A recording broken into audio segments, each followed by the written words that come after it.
Yang kita bahas biasa. Cek.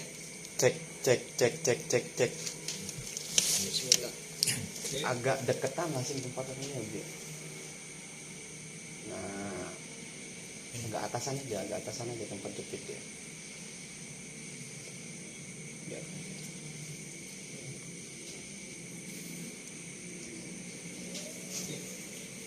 Selamat malam kawan Ngomak, selamat datang di Ngomak Podcast. Ini adalah konsep baru dari Ngomak. Jadi kita bakal ngobrol-ngobrol hal santai, tema-tema santai, topik-topik santai yang menghadirkan narasumber.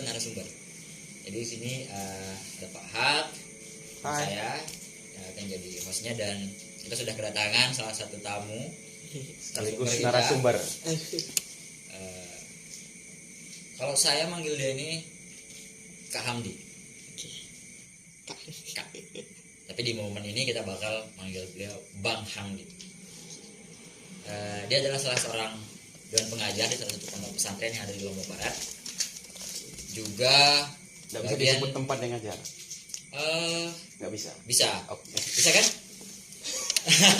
Oke, kalau nggak bisa nggak apa-apa. Oke, nggak masalah ya. Kita sebut saja begitu. Pondok pesantren yang cukup famous dan terkenal. Oke. Dan kalau di kampung dia tergabung juga bareng Remaja saya masjidnya. di remaja masjid.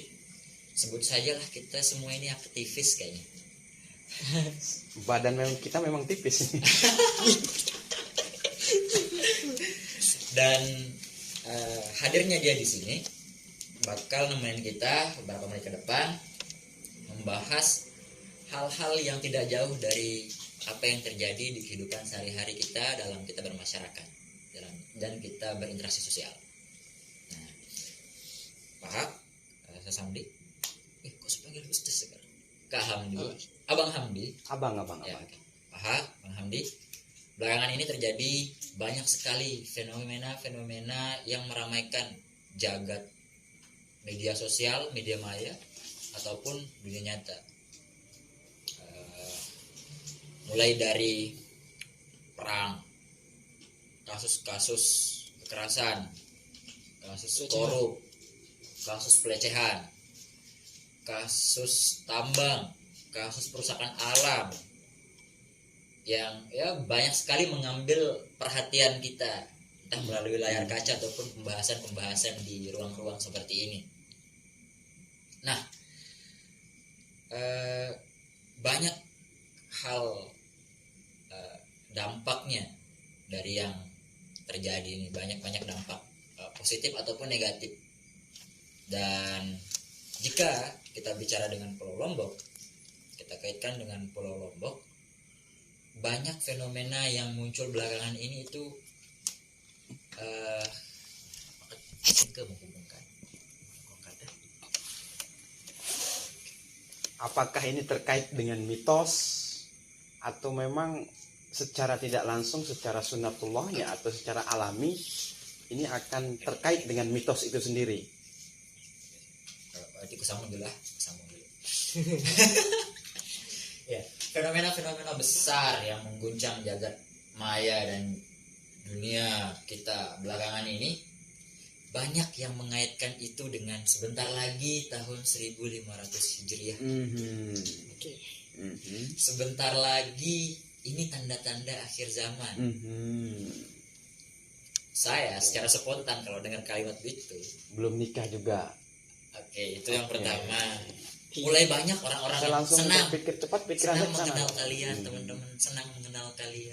Seolah-olah semua ini akan berakhir sebentar lagi. Saya juga senang ini. Padahal para pencari Tuhan yang bilang kiamat sudah dekat itu sekarang sudah season ke-13 kalau nggak salah.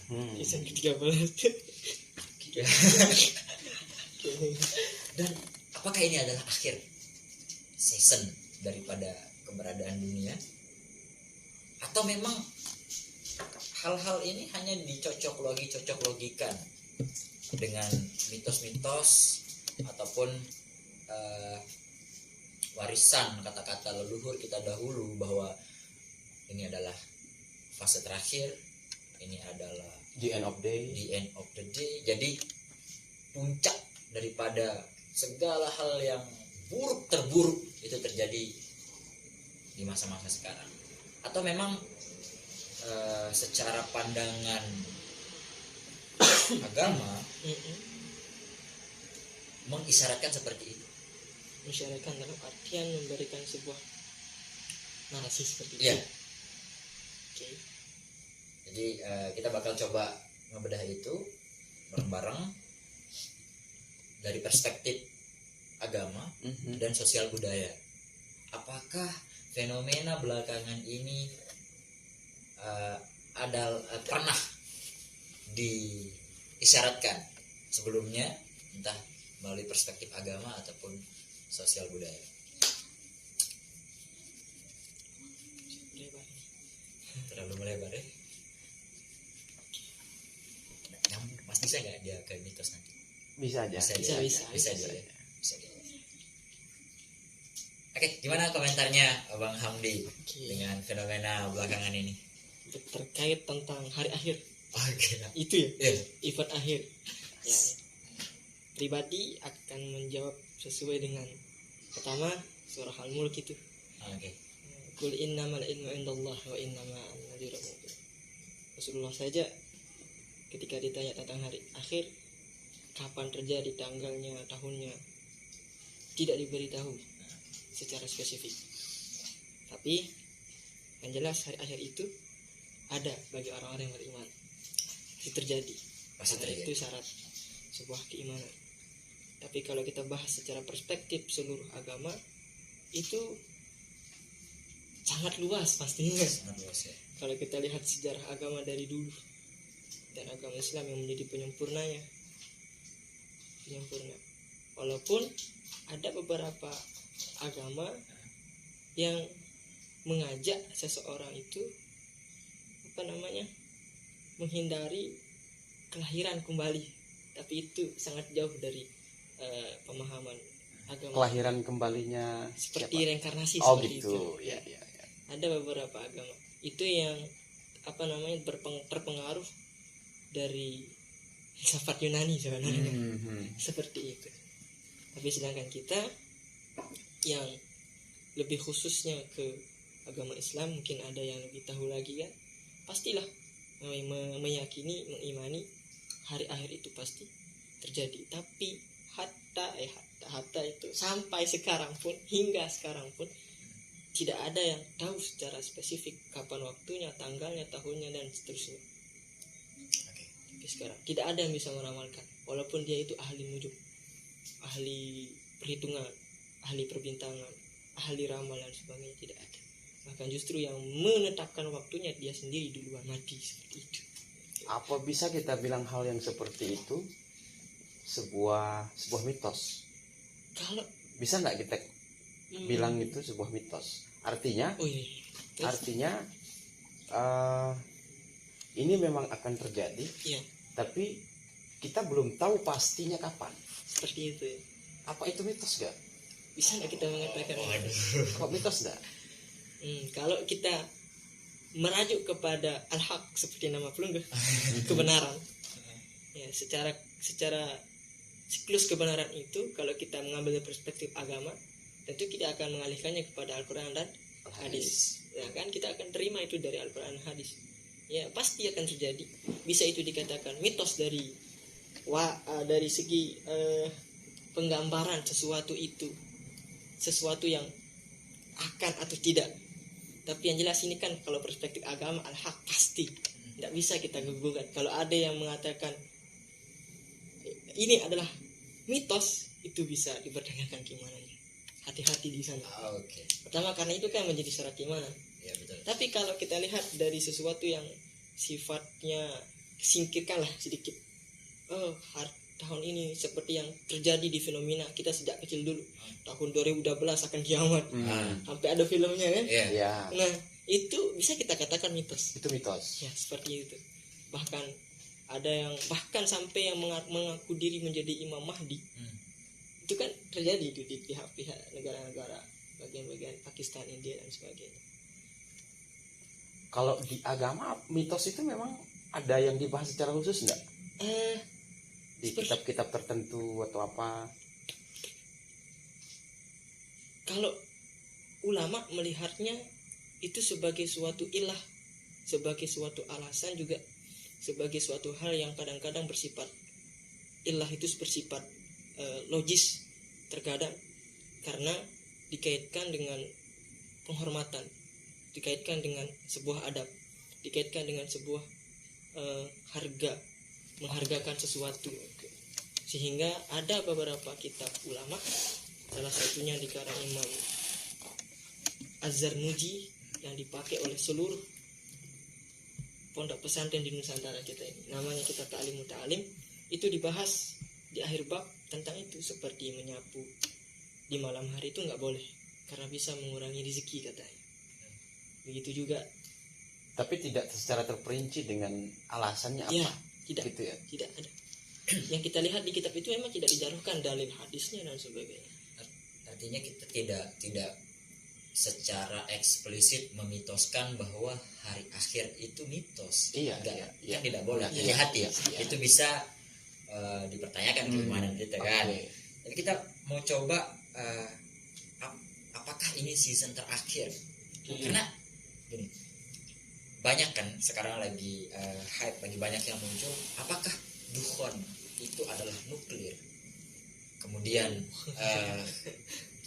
ya ini dihubung-hubungkan gitu, dicocok logika. Atau saya ingat dengan istilah oke lanjut. Mitos yang bilang ini mitos nggak sih gitu. Kiamat akan terjadi kalau Israel kalah. Iya. Kiamat akan terjadi kalau Palestina menang, merdeka. Apakah kiamat itu sebenarnya adalah nuklir? Apakah kiamat itu sebenarnya adalah perang dunia ketiga, perang dunia segala macam ini kan? Ini dihubung-hubungkan. Sementara kita nggak bisa mengklasifikasikan mana season awal, mana season tengah, mana season akhir.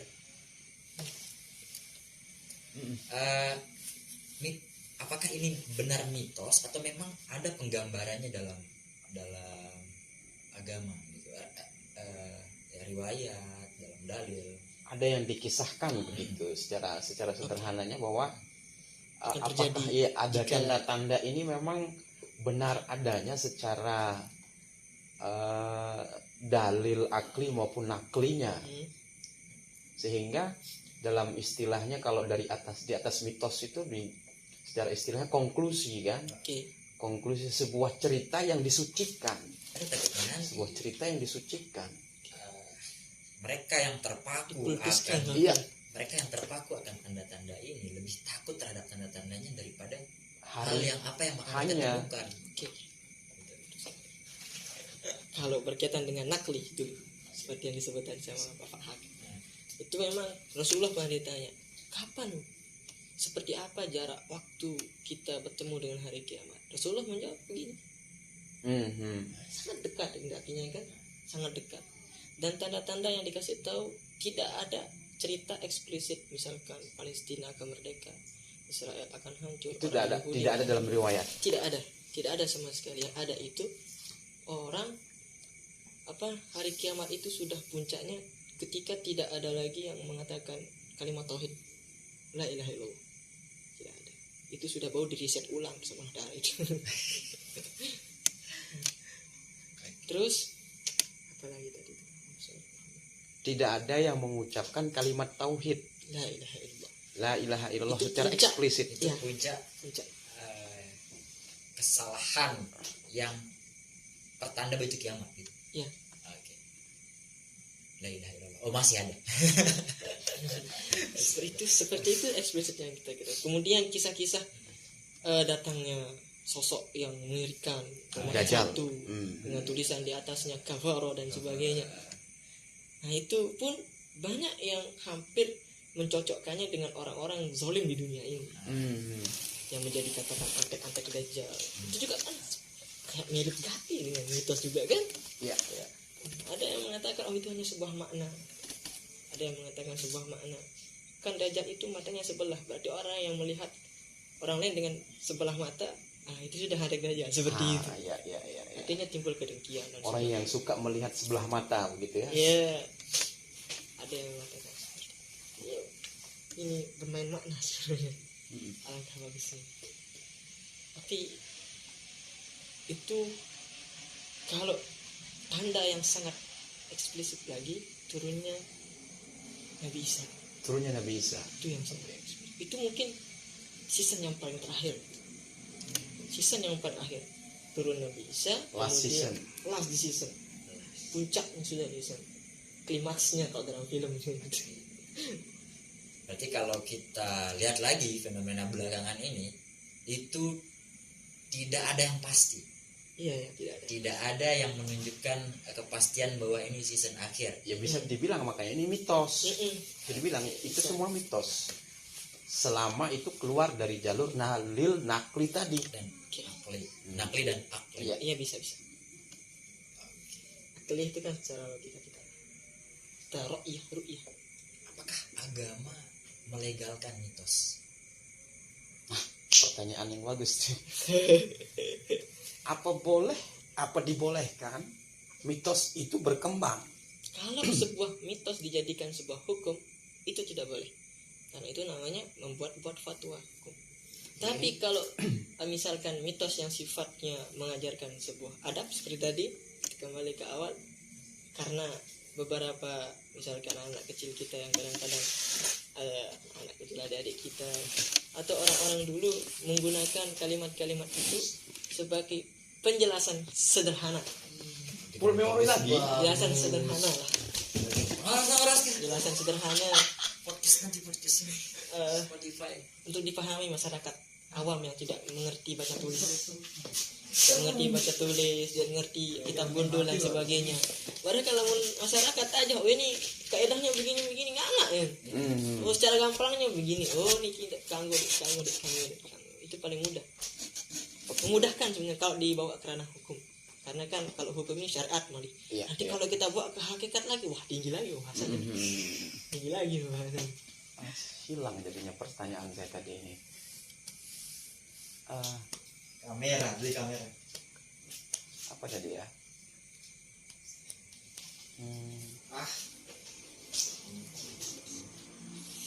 Kan ada mitos yang memang tidak terlepas dari atau memang kita harus perlu sepakati dulu mitos ini kita maknai apa? Mitos. Ada kata aslinya, kata-kata dasarnya mitos. Mitologi. Kepercayaan kepada sesuatu yang sifatnya di dunia ini ya. Kepercayaan saat itu lah muncul. Itu secara maknawinya. Seolah-olah seperti naluri. Apakah ada keterkaitannya dengan adat kita yang memang mempengaruhi mitos itu sendiri? Hah?